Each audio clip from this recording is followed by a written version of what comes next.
So I'm going to be talking about the project that we're doing with the Ohio State University. And most of you probably remember in the late summer and fall of 2021, we had a pretty significant infestation of fall armyworms. And usually the symptom that you have when you have fall armyworms is that you go out to look at your hayfield and it's not there. And so we were concerned that this may become a more frequent event. And I want to talk just a little bit about that and about a grant that we put together and was just funded this fall through a USDA NIFA program. So the first thing I want to show you is some data that we collected. We did a survey right after the fall armyworm outbreak with all of our extension agents in the state, and those are the people that helped with the survey. So what we did was a short Qualtrics survey. That's an online survey. And we asked people about how much acreage was impacted, whether they sprayed it or not, what kind of insecticides they used, whether those areas were going to need renovated or reseeded. And we distributed that survey to all 120 counties in the Commonwealth, and we had 40 responses. And that's a response rate of 32%, which doesn't sound great, but for surveys, 32% is not terrible response rate. And then I summarized the data. So I just want to go through we asked 4 questions, and I'll just go through those 4 questions to show you the results. The first one is we asked people to provide the best estimate for damage and for damage to forage crops in your county. Acres of pasture, acres of hay, acres sprayed, and acres of pasture sprayed. So this is the first graph. Can you see the bars on there? No, neither can I. I got to the hotel last night and my bars weren't showing up, so I'm just going to talk about that data, and you'll never know if it's true or not, I guess. But the take home from this graph is that we had over 100,000 acres impacted in the Commonwealth by fall armyworms in 2021, and about half of those were sprayed. So question 2 was about which insecticides we used. This is a little bit harder to see, but pyrethroid was by far the class of insecticides that were most widely used. One of the challenges was they didn't work quite as well as we thought they should. And so we've got to kind of figure out why that was. Some of the other minor ones that were used were Besiege, Cavalry 2, and Lamb Camp, which were more effective but much more expensive. So question 3 was provide your best estimate on the number of hay and pasture acres that will need to be renovated or reseeded. And again, not much going on in my graph, but the bottom line is they said there was about 30,000 acres that were going to need to be renovated, which means we'll go in and thicken those stands up, in probably around 10,000 acres that needed to be reseeded. So in total, we were looking around 40,000 acres of seriously damaged pastures and hay fields.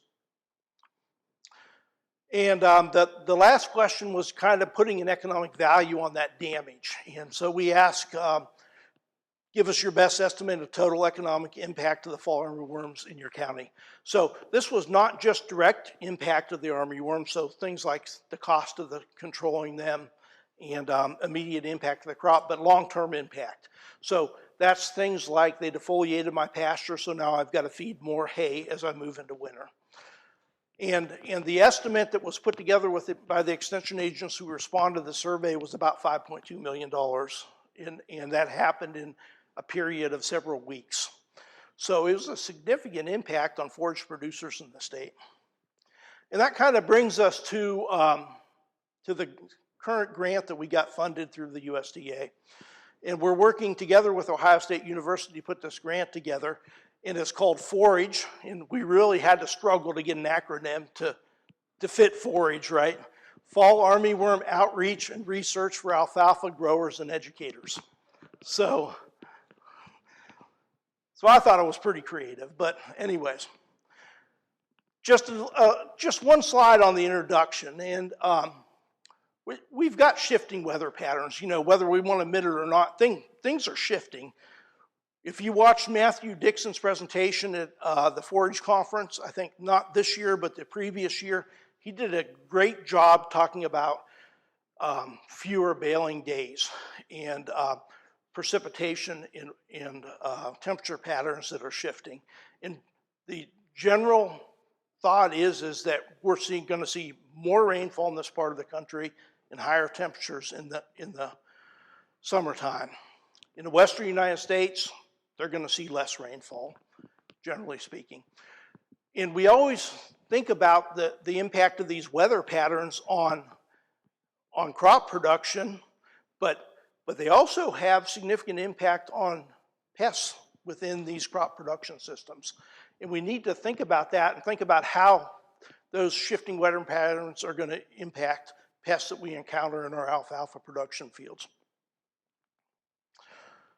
So fall armyworm, as Jennifer referred to this morning, is kind of a tropical pest or subtropical pest. That means in the southern United States is usually where it's the biggest problem. We're just kind of getting our first taste, I'm afraid, of some of these pests that are currently problems in the southern United States. So they don't overwinter in Kentucky. They travel up on wind currents.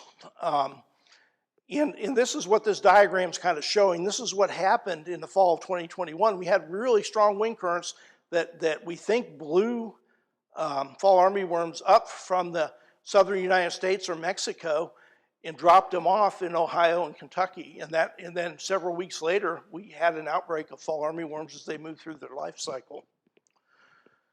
So warmer autumns with later frost could really exacerbate the problem of fall armyworms because as temperature decreases, as Raul showed with those fall armyworms, we tend to slow the growth of the development of the fall armyworm, and then the freezing will kill the fall armyworm. If the freezes come later and the temperatures are warmer in the fall, the chances of having outbreaks may increase. A lot of the fall armyworm work has been done for the southern United States. Not a lot has been done in the northern United States, and that's one of the goals of this project, is trying to understand the biology of the fall armyworm in the northern United States and the control of fall armyworm in the northern United States. So we had 4 objectives, and I'm just going to list those objectives out for you. And the first one is to revise development and life cycles that reflect the range of temperatures that we see in the northern latitudes. So a lot of that work has been done for the southern United States, but not necessarily for the northern United States, and not necessarily in the fall of the year. So we're going to be taking a look at the impact of the temperatures that we normally encounter on those development and the biology of the fall armyworm. And this is kind of our hypothesis. We hypothesize that the fall armyworm larvae have increased survival at colder temperatures than we originally thought. And it could be through adaptive mechanisms like burrowing into the soil when it gets cold, letting the cold pass and then coming back out, or moving somewhere within the plant canopy to protect itself. We just don't know for sure. So this is going to be covered under objective number 1. Objective number 2 is to compare alfalfa and forage insecticide efficacies for fall armyworm control. As I said, we didn't get as good of control out of the pyrethroids as we thought we should have, and it could be related to several things, but we're going to examine a number of different insecticides for fall armyworm control.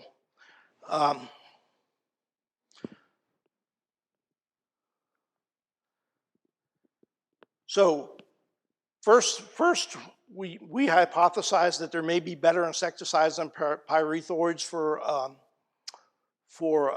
fall armyworms. And the second thing we thought, and we feel pretty certain of, is as the fall armyworms get larger, say past 3/4 of an inch, they become much harder to control with any insecticide. So scouting is going to be really important as we move forward. The third objective is to evaluate the impact of fall armyworm defoliation timing and associated harvest management, so 2 cultural things, on the subsequent productivity of alfalfa stands and the persistence and cold injury in alfalfa stands.